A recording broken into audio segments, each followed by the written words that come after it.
Summer வந்தாச்சு. What's your plan for this holiday? எங்க கிட்ட விட்டுருங்க, நாங்க பாத்துக்கிறோம். VGT holidays. GT Holidays, South India's #1 travel brand. என்ன சார் தக் லைஃப் இப்படி ஆயிடுச்சு? கமல் இமேஜையும் மணிரத்ன இமேஜையும் சேர்த்தே நோக்கிட்டாங்க. அங்கங்கே நீங்கள் ரசிக்கலாம், ஒரு கனெக்டிவிட்டி இல்லை, அதெல்லாம் உண்மைதான். நிறைய கேள்விகள் இருக்குது. ஏன் இப்படி இதை பண்ணாங்க? டைலாக்ஸ் எல்லாம் மணிரத்னம் படத்தில் நம்ம இந்த மாதிரிலாம் டைலாக் கேட்டதே கிடையாது. கமலும் மணிரத்னமும் ரெண்டு பேரும் பெரிய லெஜெண்டரி. இவங்க ரெண்டு பேரும் சேர்ந்து ஒரு விஷயத்தை பண்ணும்போது அது கோட்டை விட்டாங்களோன்னு தோணுச்சு. இப்போ இந்த எனக்கு என்ன தோணுச்சுன்னா, இதை இவங்க நினைச்ச மாதிரி மற்றவர்கள் நினைக்கிற மாதிரி ஒரு 6.5 மணி நேரம் 7 மணி நேரம் எடுத்துட்டாங்களோன்னு தோணுது. அப்போ ஃபைனல் குறைச்சிட்டே வரும்போது சரி ஒரு பாட்டை தூக்கு, இந்த பாட்டை வந்து ஒரு 4 வரி வை போதும் அப்படின்னு நல்ல நல்ல பாட்டெல்லாம் காவு கொடுத்துட்டாரு. அவர் இவ்வளவு நாள் வெற்றி பட நாயகனாக வந்தவர் அந்த ஒரு படத்தை வச்சு தீர்மானம் பண்ணுவாங்க, வெளியில் விவாதிப்பாங்க, இவ்வளவும் அவருக்கு தெரியல. அதனால் வந்து இப்போ தியேட்டர்கள் எப்படியும் முதல் நாள் ஒரு 17 கோடி வந்திருக்கு, 2வது நாள் அப்படியே அது பாதியாக குறைஞ்சி போச்சு, பாதிக்கும் கீழே குறைஞ்சி போச்சு. கமலுக்கோ சிம்புவுக்கோ இவங்க படத்தையே காமிக்கல. முதல் நாள் சாயங்காலம் 6 மணிக்கு தான் கமலே முழு படத்தையும் பார்த்துருக்கேன். என்னதான் நீங்கள் வந்து ப்ரொடியூசர் அவர் பல வருஷம் சினிமாவில் அப்படி இருந்தவர் இப்படி இருந்தவர்னா கூட அதை நான் காட்ட மாட்டேன்னு ஒரு கான்ட்ரவர்சியாக கொண்டு போகாமல் அது முடியல அதை வந்துருச்சு அதை வந்துருச்சுன்னு. த்ரிஷாவை ஏன் சார் இப்படி ஆகிட்டார்? அந்த ரோல் அவங்கள்ட்ட இன்னொன்று மணிரத்னம் கூப்பிடும்பொழுது சார் எனக்கு என்ன ரோல் வச்சுருக்கீங்க அப்படின்னா அவங்க கேட்க முடியாது. ஏன்னா ஒரு பெரிய லெஜண்ட் மணிரத்னம் படத்தில் நடிப்பதே பெரிய பெருமையாக நினைக்கிறவங்க இன்னமும் இருக்காங்க.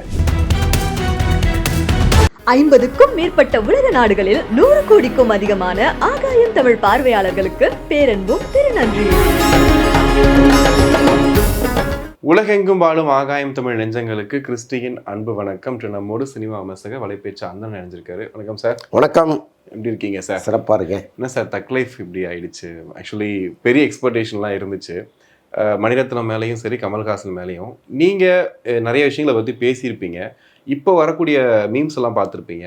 மணிரத்னம் அவர்கள் அவுடேட்டன்றதை தாண்டி ரொம்ப நிறையவே பேசுகிறாங்க, மரியாதை இல்லாமல் கூட பேசுகிறாங்க. எப்படி இருக்குது இதெல்லாம் பார்க்கும்போது? அதான் இப்படி சல்லியாக நொறுக்கிட்டாங்களேங்கிற மாதிரி தான் இருக்குது. ஒரு படத்தில் வடிவேலு சொல்கிற மாதிரி கமல் இமேஜையும் மணிரத்ன இமேஜையும் சேர்த்தே நொறுக்கிட்டாங்க. ஆனால் இந்த படத்தை பார்க்கும் பொழுது ரேடியாக கட்டிச்சு துப்பி வாந்தி எடுக்கிற அளவுக்கான படம் இல்லை. அங்கங்கே நீங்கள் ரசிக்கலாம், பட் நிறைய கேள்விகள் இருக்குது. உள்ளபடியே மணிரத்னம் இதை செஞ்சுருக்கலாம், இதுக்கு என்ன பதில் நிறைய நம்ம கேட்டுகிட்டே இருக்கலாம். ஒரு கனெக்டிவிட்டி இல்லை, அதெல்லாம் உண்மை தான். பட்டு கமலஹாசனுடைய நடிப்பை மட்டுமே நம்ம வியக்கிற அளவுக்கு ஒரு படம் இருக்குது. நான் தான் அந்த எங்கள் ரிவ்யூவில் கூட பஞ்சில் வந்து அதுதான் சொன்னேன், கமலஹாசனுக்கு இது ஒரு லக்கான மூவி, லக் லைஃப் அப்படின்னு முடித்தேன். என்னென்னா ஒரு கமல்ங்கிறவர் எவ்வளோ பெரிய லெஜெண்டரி அப்படிங்கிறத மற்றும் ஒரு நிரூபிக்கிற அளவுக்கு ஒரு படத்தை மணிரத்னம் கொடுத்துருக்கிறார். அதில் மாற்றுக்கிறது இல்லை. ஆனால் ஒரு படமாக நீங்கள் பார்க்கும் பொழுது நிறைய கேள்விகள் இருக்குது. ஏன் இப்படி இதை பண்ணாங்க? டைலாக்ஸ் எல்லாம் மணிரத்னம் படத்தில் நம்ம இந்த மாதிரிலாம் டைலாக் கேட்டதே கிடையாது. ஏன் இப்படி வந்து ஒரு டைலாக் அவர் எழுதினார் அப்படின்லாம் ரொம்ப அதிர்ச்சியாக இருந்துச்சு. அப்புறம் வந்து அதான் கமல் வச்சிருக்கிற ஒருத்தரை கமல் மகனான்னு நினச்சா ஒருத்தன் போய் கைப்பற்றணும்னு நினைக்கிறான்ல, அதெல்லாம் பெரிய கலாச்சார அதிர்ச்சியாக இருந்துச்சு நமக்கு. நீங்கள் என்ன தான் இருந்தாலும் பல குடும்பங்கள் நடக்கிறது. அப்போ வில்லேஜ்லலாம் நம்மளே பார்த்துருக்கோம். ஒரு பெரியவர் இருப்பார், எங்கேயாவது கண்காணாத இடத்துல யாராவது ஒருத்தர் ரெடி பண்ணி வச்சுருப்பார். அவர் பையனுக்கு அது தெரியும், அப்பா அங்கே போயிட்டு வராருன்னு தெரியும். ஆனால் அந்த அம்மாவை எங்கேயாவது பார்த்தா கூட அவங்க அம்மாவை பார்க்குற மாதிரி அப்படியே ஒதுங்கி போவாங்க. அந்த மரியாதையை கொடுத்து அப்படியே ஒதுங்கி போவாங்க. ஃப்ரெண்ட்ஸ் எல்லாம் கிண்டல் பண்ணா எங்கள் அப்பா அப்படின்ட்டு போவாங்க. அந்த மரியாதை வந்து நம்ம பார்த்துருக்கோம். ஸோ அப்படியெல்லாம் இருக்கிற இடத்துல இப்படி ஒரு விஷயத்த எப்படி யோசிச்சாங்கன்னே தெரில. ஒரு விமர்சன ரீதியாக அவங்க பல பேர் பேசுகிறது எல்லாமே ஓரளவுக்கு சரிதான். ஆனால் அது ரொம்ப மரியாதை குறைவாகவும் ரொம்ப அசிங்கமாகவும் பேசுகிறது தான் நமக்கு ரொம்ப வருத்தமாக இருக்குது. ஏன்னா இவங்கெல்லாம் வந்து சாதாரண ஆட்கள் கிடையாது. எவ்வளவோ பெரிய பெரிய படங்களை கொடுத்துட்டு ஒரு நம்மளை வந்து வியக்க வச்சவங்க தான் இவங்க. எங்கேயோ ஒரு இடத்துல தடுமாறி இருக்காங்க. எனக்கு என்ன தோணுச்சு அப்படின்னா, கமலும் மணிரத்னமும் ரெண்டு பேரும் பெரிய லெஜெண்டரி. இவங்க ரெண்டு பேரும் சேர்ந்து ஒரு விஷயத்தை பண்ணும்போது அது கோட்டை விட்டாங்களோன்னு தோணுச்சு. இப்போ இந்த இதில் பைக்கில் போவாங்க, ரோட்டில் பக்கத்தில் பைக்கில் பேசிகிட்டே போவாங்க. கொஞ்சம் தூரத்தில் போய் உள்ள போகிறாங்கிறது கன்ஃபார்மாக தெரியும் நமக்கு. நீங்கள் தனியாக ஒருத்தன் போயிட்டான்னா பிரச்சனை கிடையாது. ரெண்டு பேரும் அப்படி பேசிகிட்டே போகும்போது ஒன்று எதுக்கு வர்றவங்க அடிப்பான், இல்லைன்னா இவங்க போய் யாரையாவது அடிப்பாங்க. அதுதான் இந்த படத்தில் நடந்திருக்கு. ஆரம்பத்தில் இது பற்றி கேள்விப்படும் போதெல்லாம் ஆக்சுவலாக ஜெயமோகன், மணிரத்னம், கமல் இப்படி தான் ஸ்டார்ட் பண்ணி எழுத்தாளர் ஜெயமோகன். ஓகே. ஆமாம், அவர் இதுக்குள்ளே வந்திருக்கிறார். ஜெயமோகனுக்கு வந்து 40 லட்ச ரூபா சம்பளம் பேசி அவரை உள்ளே கொண்டு வந்திருக்காங்க. டயலாக் முழுக்க அவர் தான் எழுதணும். அப்புறம் கமல் நான் எழுதுறேன்னு சொன்ன பிறகு ஜெயமோகன் வெளியில் போனாரா அல்லது ஜெயமோகன் வெளியில் போனதுனால கமல் எழுத வந்தாராங்கிறது தெரியல. அங்கே உள்ள ஏதோ ஒரு பாலிடிக்ஸ் ஒன்று ஓடி இருக்குது. ஜெயமோகன் வெளியேறினாரா வெளியேற்றப்பட்டாரான்னு தெரியல. ஒருவேளை ஜெயமோகன் இதுக்குள்ளே இருந்திருந்தா இந்த அளவுக்கு இது மோசமாக வந்திருக்காதோன்னு கூட நான் நினைக்கிறேன். ஏன்னா அவர் வலதுசாரி சிந்தனையாளர், அது ஒரு பக்கம் இருக்கட்டும். ஆனால் அதை படத்துக்குள்ளே கொண்டு வந்து திணிக்க மாட்டார். கொஞ்சம் அந்த டைலாக்கெல்லாம் நம்ம கேட்குற விதத்தில் இருக்குங்கிறதெல்லாம் ஒன்றும் மாற்றுக்கிறதே கிடையாது. அவர் ஏன் வெளில போனாருன்னு தெரியல. அதான் இப்போ ஒரு படம் வந்து தன் மோசமான முடிவை நோக்கி போகும்பொழுது இந்த மாதிரி ஆரம்பத்துலேருந்து சில அறிகுறிகள் வரும். அந்த மாதிரி தான் வந்துருச்சு போல இருக்கு. இப்போ இதில் ஈகோ கிளாஷ்லாம் சொன்னாங்க. கமலுக்கும் மணிரத்னத்துக்கும் இருந்திருக்கலாம், அதனால படத்தை கவுத்துட்டாங்களா அப்படின்னு சொல்லிட்டு. ரகுமானோட பாட்டும் சரி, அந்த ஒரு பாட்டை அந்த இடத்துல வச்சிருந்தா என்ன, அது ஏன் அந்த சீனே உருவாக்கலை, என்ன பிரச்சனை, அப்போ ஏதோ ஒரு குளறுபடி நடந்திருக்குன்ற மாதிரி தானே பேசுகிறாங்க. எனக்கு தெரிஞ்சு லென்த்து பார்த்துருப்பாங்க. பெரிய அளவு படம் போயிட்டே இருக்குது, இவங்க நறுக்கி போட்டதே 2.5 மணி நேரம் வருதுன்னா அப்போ நறுக்குனது எவ்வளோ வந்திருக்கும்? ஓகே, ஆமாம்மா. என்னப்போ ரொம்ப சர்வசாதாரணமாக சொல்கிறாங்க. 8 மணி நேரம் எடுத்தேன், 7 மணி நேரம் எடுத்தேங்கிறாங்க. ஃபைனல் ஃபுட்டேஜே 7 மணி நேரம் வந்துச்சு, 8 மணி நேரம் வந்துச்சுன்னெலாம் பேசுகிறத நம்ம கேள்விப்படுறோம்ல. இப்போ கேம் சேஞ்சர் படம் 8 மணி நேரம் வந்ததை அந்த படத்தினுடைய எடிட்டர் சொல்லியிருக்காரு பாருங்க. அதுக்கப்புறம் அதை நாங்கள் வந்து 3 மணி நேரமாக குறைச்சோங்கிறாரு பாருங்க. அப்போ நீங்கள் 4 மணி நேரம் 4.5 மணி நேரம் படத்தை தூக்குறதுங்கிறது சாதாரண விஷயமா? அப்போ முதல்ல எங்கெல்லாம் கை வைப்பாங்கன்னா, முதல்ல காமெடியன்ஸ் மேலே கை வைப்பாங்க, அப்புறம் பாட்டில் கை வைப்பாங்க. ஸோ இப்படி மெல்ல மெல்ல கரைஞ்சி தான் இந்த படம் இப்படி வந்து நிற்கும். எனக்கு என்ன தோணுச்சுன்னா, இதை இவங்க நினச்ச மாதிரி, மற்றவர்கள் நினைக்கிற மாதிரி ஒரு 6.5 மணி நேரம் 7 மணி நேரம் எடுத்துட்டாங்களோன்னு தோணுது. அப்போ ஃபைனல் ஃபுட்டேஜ் குறைச்சிட்டே வரும்போது சரி ஒரு பாட்டை தூக்கு, இந்த பாட்டை வந்து ஒரு 4 வரி வை போதும் அப்படின்னு நல்ல நல்ல பாட்டெல்லாம் காவு கொடுத்துட்டாங்க. ஓகே. இப்போ ஆனால் நிறைய பேர் தேட்டருக்கு போயிட்டு இப்போ மீம்ஸ் எல்லாம் பார்த்துருப்பீங்க, அந்த பாட்டை ஏன் வைக்கலங்கிறத இங்கே பிரச்சனையாக இருக்குது. அட்லீஸ்ட் அந்த பாட்டையாக நாங்கள் பார்த்துட்டு வந்துருப்போன்ட்டு. ஸோ அதை ஏன் யோசிக்காமல் விட்டாங்க? அதாங்க, ஒரு பாட்டுக்காக ஓடின படங்கள்லாம் இங்கே உண்டு. பாட்டு சூப்பராக இருக்கும், அந்த பாட்டுக்காக காத்திருந்து உள்ளே போய் பார்த்துட்டு வெளியில் வந்த படங்கள்லாம் நிறைய இருக்குது இங்கே தமிழ் சினிமாவில். அந்த ரசனை இன்னும் போகவே இல்லை, அப்படியே தான் இருக்குது. இப்போ நீங்கள் விஜய் ஆடுற ஒரு பாட்டுங்க, இந்த மலமபித்தான்னு ஒரு பாட்டு வந்துச்சு. அந்த பாட்டை ரிப்பீட் மோடில் எத்தனை பேர் உள்ளே போய் பார்த்துட்டு வந்தான்னு தெரியுமா உங்களுக்கு? கண்டிப்பாக. படமெல்லாம் பார்க்க மாட்டான், அந்த பாட்டு ஓடும்போது உள்ளே போவான், பாட்டை பார்ப்பான், வெளியில் வந்துடுவான்.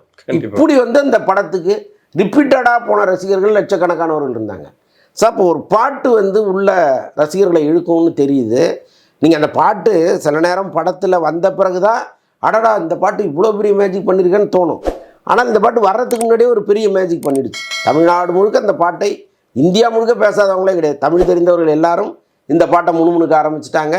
சின்மை தான் பெஸ்ட்டுன்னு பேச ஆரம்பிச்சிட்டாங்க. இந்த பாட்டு படத்தில் யார் பாடுறாங்கங்கிற அளவுக்கு டிஸ்கஸ் பண்ண ஆரம்பிச்சிட்டாங்க. படத்தில் வந்து தி வெர்ஷனை வைக்கிறாங்களா, சின்மை வெர்ஷனை வைக்கிறாங்களான்னு விவாதம் ஓடிட்டு இருந்துச்சு. அப்போ இவ்வளவும் தெரிஞ்ச மணிரத்னம் பாட்டை வச்சிருக்கணும்ல. அதுதானே வந்து மக்களை நீங்கள் மதிக்கிறதா அர்த்தம். அப்போ மக்களையே நீங்கள் மதிக்காமல் ஒரு வேலையை செஞ்சுருக்கீங்கிறது தான் நம்மளால் உணர முடியுது. இப்போ ரீசெண்ட் டைமில் சங்கர் அவுடேட்டர் அப்படின்றத கேள்விப்பட்டோம். அப்புறமா வந்துட்டு ஏஆர் முருகதாஸ் அந்த வார்த்தையை சொன்னாங்க. இப்போ மணிரத்னம் அவுடேட்டர்ன்ற அந்த ஹேஷ்டேக் வந்து கிரியேட் ஆகிருக்கு. இது நீங்கள் எப்படி பார்க்குறீங்க? ஆனால் முருகதாஸ் ஒரு படம் எடுத்துகிட்டு இருக்காரு, மதராசின்னு ஒரு படம் வரப்போகுது. அது வந்த பிறகு நம்ம இதை பேசலாம். ஏன்னா இப்போ ஒருவேளை அந்த படம் வந்து சூப்பர் படமாக அமைஞ்சு இந்த மாதிரி ஒரு லாஜிக்கே அது மீறிச்சுன்னு இதெல்லாம் பார்த்துருப்பாரு அவர். கண்டிப்பாக கட்டாயமாக அவருக்கு தான் இப்போ திக்குங்க. ஐயோ என்னடா இது, சங்கர் அவுட்டு மணிரத்னம் அவுட்டு, அடுத்து நமக்கு டிக்கெட் வாங்கி வச்சுருக்காங்களா என்னன்னு தெரியலையேன்னு யோசிப்பார்ல. பட் மணிரத்னத்தை பொறுத்தளவுக்கு அவர் அவுட் ஆக மாட்டாருங்கிறது என்னுடைய அசைக்க முடியாத நம்பிக்கை. அவர் டக்குன்னு வேற ஒரு சின்ன படத்தை எடுத்துக்கிட்டு நான் பழைய மணிரத்னம் தான்டா அப்படின்னு வந்து நிற்கக்கூடிய ஆள் தான் அவர். அதை நான் உறுதியாக நம்புகிறேன். பார்ப்போம், அவர் இழந்த பேரே அவர் தான் மீட்கணும். ஓகே. ஆனால் ரஜினி சார் கூட பணம் பண்ணுறதா இருந்துச்சு சார், பண்ணுவாங்களா? இல்லை, இப்போ இனிமேல் வாய்ப்பு கிடையாது. ஏன்னா ரஜினி ரொம்ப பயப்படுறாரு. ஒரு படம் கீழே விழுந்துச்சுன்னா அது எங்கெல்லாம் அவரை பாதிக்குங்கிறதுங்கிறது அவருக்கு நல்லாவே தெரியும். இப்போ லால் சலாம் படம்லாம் விழுந்ததுனால, இப்போ இத்தனைக்கும் லால் சலாம் வந்து நான் கெஸ்ட் ரோல் தான் பண்ணுறேன் அப்படின்னா ஆரம்பத்துலேருந்து சொல்கிறாரு. அறிவிப்பே ரஜினிகாந்த் கௌரவ தோற்றத்தில் நடிக்கும்னு தான் வந்துச்சு அறிவிப்பே. அப்படி இருந்தால் அது ரஜினி படமாக தான் இங்கே கன்சிடர் பண்ணாங்க. அந்த படம் ஓடலன்னொடனே அவர் அடுத்த படத்தில் வந்து சம்பளத்தை குறைச்சிங்க, அதை வேட்டையன் பண்ணார் இல்லையா, அதில் சம்பளத்தை குறைங்கன்ட்டாங்க. அப்போது சம்பளம் குறையும், மரியாதை குறையும். அவர் இவ்வளவு நாள் வெற்றி பட நாயகனாக வந்தவர் அந்த ஒரு படத்தை வச்சு தீர்மானம் பண்ணுவாங்க, வெளியில் விவாதிப்பாங்க, இவ்வளவும் அவருக்கு தெரியல. அப்போ மணிரத்னம் இப்படி ஒரு படத்தை கொடுத்துட்டு என்ன நம்பிக்கையில் இவர்கிட்ட வருவார், அல்லது இவர் என்ன நம்பிக்கையில் அவர்கிட்ட போவார். ஸோ ஒரு சின்ன பிரச்சனை இருக்குது. ஓகே. கதை கேட்கும் போது இல்லை டிஸ்கஸ் பண்ணும்போது கமலுக்கு தெரிஞ்சிருக்கும்ல சார், ஏதோ ஒரு இடத்துல அந்த இதாகுது அப்படின்ற மாதிரி லேக் இருக்குது, பிரச்சனை இருக்குது அப்படின்ட்டு. அதே மாதிரி ப்ரொடியூஸும் பண்ணியிருக்காரு. இன்னைக்கு கிட்டத்தட்ட லாஸும் இருக்க தான் போகுது. எப்படி சமாளிப்பாங்க ராஜ்கமல்? இல்லை, லாஸ் வர்றதுக்கு வாய்ப்பு இல்லை. ஆக்சுவலாக என்னென்னா, இந்த படம் வந்து நான் தியேட்டருக்களுக்கே பெரிய அளவு விற்றுட்டாங்க. ஃபஸ்ட் காப்பி வந்து 150 கோடி பண்ணிருக்கார் மணிரத்னம். அந்த 150 கோடியை தாண்டி வர்ற லாபம் அதில் 30% அவருக்கு சம்பளம் மணிரத்னத்துக்கு. ஸோ அதில் வந்து ஏதோ ஒரு குறிப்பிட்ட பர்சன்டேஜ் கமல், மிச்சம் அவர் தானே எடுத்துப்பார் வர லாபத்தை. ஓகே, ஒரு 30% அவருக்கு கொடுத்துருச்சு. அப்படி தான் ஏதோ கணக்கு பண்ணுறாங்க. அதனால் வந்து இப்போ தியேட்டர்கள் எப்படியும் முதல் நாள் ஒரு 17 கோடி வந்திருக்கு, 2வது நாள் அப்படியே அது பாதியாக குறைஞ்சி போச்சு, பாதிக்கும் கீழே குறைஞ்சி போச்சு. இப்போ அப்படி முக்கியம் பண்ணால் கூட ஒரு ஒரு குறிப்பிட்ட தொகை பண்ணிவிடும் அது. ஸோ அதனால் வந்து ஒரேடி அவங்களுக்கு லாஸ் வரத்துக்கு வாய்ப்பு இல்லை. லாபம்னு பெருசாக நினச்சிருப்பாங்கல்ல, அது வராமல் போகிறதுக்கு நிறைய வாய்ப்பு உண்டு. மற்றபடி நான் தியேட்டர்கள் அவங்க முன்னாடியே பண்ணிட்டாங்க. ஸோ அது ஒரு பக்கம் இருக்கட்டும். பட் இதில் கமல் வந்து பார்த்துருக்க மாட்டாரா அப்படின்லாம் கேட்குறீங்க. ஒரு விஷயத்தை எழுதும் போதெல்லாம் சினிமாங்கிறது வந்து திரைமொழி தானே, நீங்கள் பேப்பரில் படித்து எந்த முடிவுக்குமே வர முடியாது. இதில் மேக்ஸிமம் நீங்கள் சரி பண்ணிட்டு அங்கே போய் அதுக்கப்புறம் ஸ்க்ரீனில் காட்டுற மேஜிக் தான் தனி. ஏன்னா ஃபிலிம் பை மணிரத்னம் வரல, இயக்க மணிரத்னம் தான் வந்துச்சு. அதனால தான் நான் கேட்குறேன். அதான் அதுதான் இந்த 2 பேரும் சேர்ந்து பண்ணுறதுல இருக்கிற சிக்கல். அது இன்னொன்று படத்தையே கமலுக்கு காமிக்கலைங்கிறது தான் நமக்கு வந்த தகவல். கமலுக்கோ சிம்புவுக்கோ இவங்க படத்தையே காமிக்கல. முதல் நாள் சாயங்காலம் 6 மணிக்கு தான் கமலே முழு படத்தையும் பார்த்துருக்காரு. ஸோ ப்ரொடியூசராக கூட. ஆமாம், அது சில இயக்குனர்கள் அதில் பிடிவாதமாக இருப்பாங்க. அது என்ன தான் நீங்கள் வந்து ப்ரொடியூசரு, அவர் பல வருஷம் சினிமாவில் அப்படி இருந்தவர் இப்படி இருந்தவர்னா கூட அதை நான் காட்ட மாட்டேன்னு ஒரு கான்ட்ரவர்சியாக கொண்டு போகாமல் இதோ இது முடியல அது முடியல, அதோ வந்துருச்சு அதோ வந்துருச்சுன்னு ஏதோ ஒன்று சொல்லி தள்ளிக்கிட்டே போவாங்க. ஃபைனலாக முதல் நாள் 6 மணிக்கு கமல் வீட்டில், அவர் இருக்கிற வீட்டில் ஒரு தியேட்டர் இருக்குது, அங்கே தான் அந்த படத்தை 2 பேருமே உட்காந்து பார்த்துருக்காங்க. அதுக்கப்புறம் என்ன டிஸ்கஸ் பண்ணாங்கன்னு தெரியல. பட் கமல் ஓரளவுக்கு யூகிச்சிருப்பார். இத்தனை வருஷம் அனுபவத்தில் இந்த படம் இப்படி வந்திருக்கு, ஓடுமா ஓடாதாங்கிறது முதல் நாளே அவர் தெரிஞ்சு வச்சுருப்பாருன்னு நான் நினைக்கிறேன். அதுக்கப்புறம் அதே நாளில் தான் சிம்புவும் பார்த்துருக்காரு வேற ஒரு இடத்துல. அவர் பார்த்துட்டு துபாய் கிளம்பி போயிட்டார். அவர் பயங்கர அப்செட் ஆகிருப்பார் நிச்சயமாக. சிம்பு ஏமாந்துட்டாரா சார் இதில்? இன்னும் நிறைய எடுத்திருப்பாங்க சிம்பு வச்சு. ஃபைனல் ஃபுட்டேஜில் ஒரு போர்ஷன் குறைஞ்சிருக்கு. ஏன்னா கமல் வந்து இப்படி இந்த வார்த்தையை சொல்லியிருக்காருல்ல சிம்புக்கிட்ட, ஆரம்பிக்கும் போது என் படமாக இருந்துச்சு, முடியும் போது உன் படமாக மாறிடுச்சுன்னு ஒருத்தர் சொன்னாருன்னா அப்போ என்ன அர்த்தத்தில் சொல்கிறாரு? இவ்வளோ போர்ஷன் வந்து சிம்பு வச்சு எடுக்கிறாங்க, அப்போ சிம்பு வந்து செகண்ட் ஹாஃபில் நிறையா வருவாருன்னு நினச்சி தானே அவர் சொல்கிறாரு. கமலுக்கே பெரிய அதிர்ச்சியாக இருக்கும். கண்டிப்பாக ராஜ்கமல் அடுத்தது படங்கள் பண்ணுவாங்களா அப்படிங்கிற கேள்விலாம் கேட்குறாங்க. அப்படிலாம் இல்லைங்க, எங்கள் ராஜ்கமல் எவ்வளோ கீழே விழுந்து எந்திரிச்சிருக்காங்க. அவங்களுக்கு அந்த பிரச்சனையெல்லாம் கிடையாது. அவங்க பண்ணுற படங்களை அடுத்தடுத்து அழகாக போய் அப்போ அடுத்து அன்பறிவு படம் பண்ண போகிறாரு இருக்காங்க. ஸோ ஜூன் 6 ஏதோ ஒரு டேட் ஒன்று பண்ணாங்க, ஜூன் 6 16 தெரில, ஏதோ ஒரு டேட்டு ஃபிக்ஸ் பண்ணியிருக்காங்க, போகிறாங்க ஷூட்டிங் போகிறாங்க. ஸோ அதனால் அவர்லாம் வந்து உட்கார்றாங்க. எவ்வளோ பெரிய ஃபெயிலியர்லாம் கொடுத்துருக்காரு. கேராமெல்லாம் பயங்கரமான ஃப்ளாப் படம், அதெல்லாம் பண்ணிவிட்டு அவர் எந்திரிச்சு வந்துட்டார். மருதநாயகத்தில் எத்தனை கோடி போய் முடங்குச்சு, அதுக்காக என்ன உட்காந்து அழுதுட்டு இருந்தார் அவர். டக்குன்னு கிளம்பி அடுத்து இது ஓட ஆரம்பிச்சுவார். இதெல்லாம் அவருக்கு ஒன்றுமே கிடையாது. கண்டிப்பாக. இப்போ இதில் வந்துட்டு நிறைய பேர் இன்றைக்கி பேசிகிட்டு இருக்காங்க, இந்த மாதிரி பெரிய படங்கள் பண்ணுறீங்க, அதில் வந்து நீங்கள் காம்பினேஷனாக கமல், த்ரிஷா, எஸ்டிஆர்னு சொல்லி ப்ரொமோட் பண்ணுறீங்க, ஆடியோ லான்ச்சில் அவங்களும் நிறையா பேசுகிறாங்க, இன்ஃப்ளூயன்சர் கூட்டி மார்க்கெட்டிங் பண்ணுறீங்க. ஆனால் படமை பார்க்கும்போது எங்களுக்கு பிடிக்கல அப்படின்னும் போது ஒரு ஸ்கேம் மாதிரி தானே இதுவும். எங்களை எல்லோரும் வர வச்சுட்டு கடைசியில் பார்க்கும்போது படம் இவ்வளோ தான் அப்படின்னும் போது நாங்கள் இவ்வளோ எக்ஸ்பெக்டேஷன் வந்தோம், எங்களை ஏமாற்றிட்டீங்கன்னு சொல்கிறாங்கல்ல. இது இப்போ ரீசெண்ட் டைமில் நிறைய படங்களில் பார்க்குறோம். இந்தியன் 2லையும் நடந்துச்சு, கங்குவாக்கும் நடந்துச்சு, இப்போ இதுக்கும் நடக்குது. இதை எப்படி சார் எடுத்துக்கிறது? இல்லைங்க, அவங்க ஒரு படைப்பை உருவாக்கும் போது அவங்களுக்கு அதனுடைய நிறை குறைகள் தெரியாது. அவங்க பண்ணுறது எல்லாமே சரின்னு நினச்சி தானே பண்ணுறாங்க. இப்போ இதை மக்கள் பார்ப்பாங்கங்கிற நம்பிக்கையில் தான் அவங்க பண்ணுறாங்க. தவறுன்னு தெரிஞ்சால் அவங்க எதுக்கு ரிலீஸ் பண்ண போகிறாங்க? அவங்களே அந்த படத்தை ட்ரிம் பண்ணியிருக்க மாட்டாங்களா என்ன? இப்போ 2.25 மணி நேரம் படத்தை வந்து 2.25 மணி நேரம் அதை மாற்றிருந்தாங்கன்னா இவ்வளோ பெரிய விமர்சனம் வந்திருக்காது. ஏன்னா இவங்க வைக்கிற முதல் விமர்சனமே வளவலன்னு பேசிகிட்டு இருக்காங்கங்கிறது தான். அப்போ பேசுகிற போர்ஷன்லாம் தூக்குங்க, தூக்கிட்டு இன்னும் கிறிஸ்பாக்கி ஃபஸ்ட் ஹாஃபில் ஒரு 1/4 மணி நேரம், செகண்ட் ஹாஃபில் ஒரு 1/4 மணி நேரம் தூக்கிட்டிங்கன்னா இந்த படம் இன்னும் கிறிஸ்பாக வந்திருக்குமே. அதை இவங்க பண்ணல. ஸோ அதனால் அவங்களுக்கு ஒரு நம்பிக்கை இருக்கும், எடுக்கிற எல்லாருக்குமே நம்ம படம் சூப்பர் ஹிட் படம்ங்கிற நினைப்பில் தான் ரிலீஸ் பண்ணுவாங்க. பார்க்குறவங்களுக்கு தானே அதனுடைய நல்லது கெட்டது தெரியும். நான் என்ன சொல்கிறேன், நீங்கள் இந்த மாதிரி ஒரு பெரிய படத்தை எடுக்கும் பொழுது என்ன அதை இந்த இடத்துல அதையும் சொல்லி தொலைய முடியாது. ஏன்னா படத்தோட ஹீரோவுக்கே ஒரு முத நாள் தான் போட்டு காமிச்சிருக்கிறாரு. நீங்கள் ஒரு 50-60 பேரை கூப்பிட்டு படம் போடுங்கன்னா எப்படி போறாரு. அதுக்கெல்லாம் வாய்ப்பு அது இறங்கி வரமாட்டாங்களா சார்? இந்த அதாங்க பெரிய ஈகோ. அவ்வளோ பெரிய இடத்துல இருக்கிறவங்களுக்கு அந்த ஈகோ இருக்கும்ல. நான் பண்ணுறது தாண்டா சரிங்கிறது இருக்கும்ல. அது சங்கர் கிட்டேயும் இருக்கா சார்? எல்லார்ட்டையும் இருக்குது. ஒரு படம் ஜெயிச்சவங்களுக்கே இருக்கும், அப்புறம் அவங்களுக்கு இருக்காதா என்ன? ஓகே, த்ரிஷாவை ஏன் சார் இப்படி ஆக்கிட்டாங்க? அது ஆக்சுவலாங்க ஒரு கேரக்டர். இப்போ ஒரு நடிகைங்கிறவங்க எல்லா ரோலும் பண்ணி தான் ஆகணும். அந்த ரோல் அவங்கள்ட்ட இன்னொன்று மணிரத்னம் கூப்பிடும்பொழுது சார் எனக்கு என்ன ரோல் வச்சுருக்கீங்க அப்படின்னா அவங்க கேட்க முடியாது. ஏன்னா ஒரு பெரிய லெஜண்ட். மணிரத்னம் படத்தில் நடிப்பதே பெரிய பெருமையாக நினைக்கிறவங்க இன்னமும் இருக்காங்க. ஸோ அப்படி இருக்கும்போது மணிரத்னம் கூப்பிட்றாரு, அவ்வளோதான். எத்தனை நாள் டேட் வேணும், எவ்வளோ சம்பளம் கொடுப்பீங்க, எங்கே ஷூட்டிங், அவ்வளோதான். இதை தாண்டி வேறு எதுவும் கேட்க மாட்டாங்க. பொன்னியின் செல்வன்ல எங்கேயோ கொண்டு போயிட்டு இதில் ஒரேடி அங்கே வச்சவர் தூக்கி ஒன்று நீங்கள் கீழே போட்டாரு. அதுதான் அது அவங்கள பொறுத்தளவுக்கு நம்ம குறை சொல்ல முடியாது. ஏன்னா அவங்க பெரிய டைரக்டர்னு நம்பி போயிருக்காங்க. அந்த கேரக்டர் கூட தப்பான கேரக்டர் இல்லை. ஏன்னா இப்போ அனுஷ்காவே ஒரு படத்தில் பண்ணியிருந்தாங்க, சிம்பு நடிக்கிற ஒரு படம் வானம் ஒரு கேரக்டர் பண்ணியிருப்பாங்க. நல்லா நிறைய பேர் பண்ணியிருக்காங்க. நடிகைகள் வந்து நிறைய பேர் ப்ராஸ்டியூட்டாக நடிச்சிருக்காங்க படத்தில். ஆனால் வந்து உறவு முறை தாண்டி தப்பான ஒரு இதில் போகும்போது அது எடுக்கும்போது உங்களுக்கு தெரியாது. காட்சிகளை வந்து எப்போவுமே ஸ்ட்ரைட்டாக எடுக்க மாட்டாங்க, தலைகீழாக எடுப்பாங்க, நடுவுலேருந்து எடுப்பாங்க. உங்களுக்கே புரியாது என்ன நடக்குதுன்னு. இப்படி உட்காருங்க இந்த டைலாக் சொல்லுங்கள், இப்படி பாருங்கன்ட்டு போயிடுவாங்க.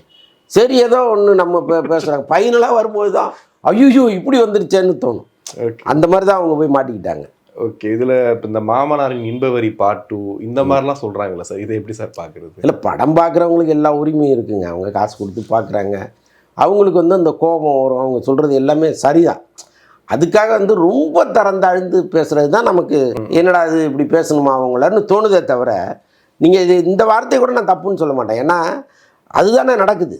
மாமனாரின் இன்பவரி தான் அதுதானே இந்த கதையில் நடக்குது. அதனால் அதில் ஒன்றும் நம்ம தப்புன்னு சொல்ல முடியாது. பட் சொல்கிறவங்க கொஞ்சம் நாகரிகமான வார்த்தைகளை பயன்படுத்த. கண்டிப்பாக சார், நிறைய விஷயங்கள் பேசணும். ரொம்ப நன்றி. நன்றி. சம்மர் வந்தாச்சு. What's your plan for this holiday? எங்க கிட்ட விட்டுருங்க, நாங்க பாத்துக்கிறோம். VGT Holidays. GT Holidays, South India's #1 travel brand.